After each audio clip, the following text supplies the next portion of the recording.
Invité maintenant de ce journal pour reparler de l'un de ces deux satellites qui se trouvent donc à bord de cette fusée Ariane, Noël Forgeard. Vous êtes PDG de Matra Défense Espace.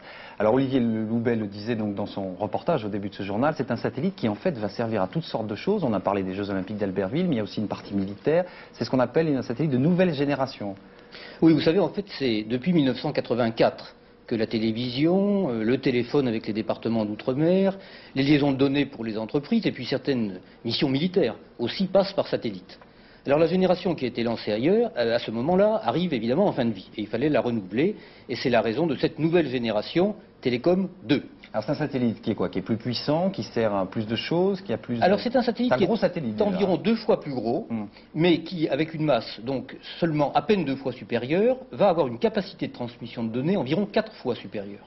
Et qui va avoir une durée de vie d'environ 10 ans, comparé à 7 ans à peu près pour Télécom. Mais justement, est-ce que les techniques n'auront pas beaucoup évolué en 10 ans? Est-ce qu'il ne sera pas rapidement dépassé? On sait que c'est un domaine là où les techniques bougent beaucoup, changent beaucoup. Écoutez, je crois que quand on compare ce satellite et les missions qu'il emporte avec 3 bandes de fréquences différentes par rapport aux missions homologues des satellites américains, on constate qu'on a fait un satellite tout à fait up-to-date. Alors il y a une partie militaire importante, donc il a été financé en partie par le ministère de la Défense. Sur le même satellite, il y aura donc une fonction qui est quoi? De communication, de télécommunication militaire? Oui, le satellite est financé à 40% par le ministère de la Défense. Il emporte ce qu'on appelle la mission Syracuse. C'est-à-dire c'est une mission qui va permettre aux autorités gouvernementales françaises de communiquer en temps réel avec des sous-marins en plongée, des bateaux de surface ou bien des terminaux mobiles sur des théâtres d'opération. D'ailleurs, dès la crise du Golfe, Syracuse 1, son prédécesseur, a été utilisé dans les mêmes conditions. Un dernier mot sur ce secteur du club des constructeurs de satellites. Vous n'êtes pas quand même un très grand nombre en Europe, je crois 5, c'est ça, 5 fabricants en Europe. Est-ce qu'il y a des regroupements prévus? On parle de rapprochement entre différents fabricants? Oui, vous savez, c'est la loi du marché qui commande. Alors dans ce domaine, un seul grand constructeur américain domine pratiquement la moitié du marché mondial.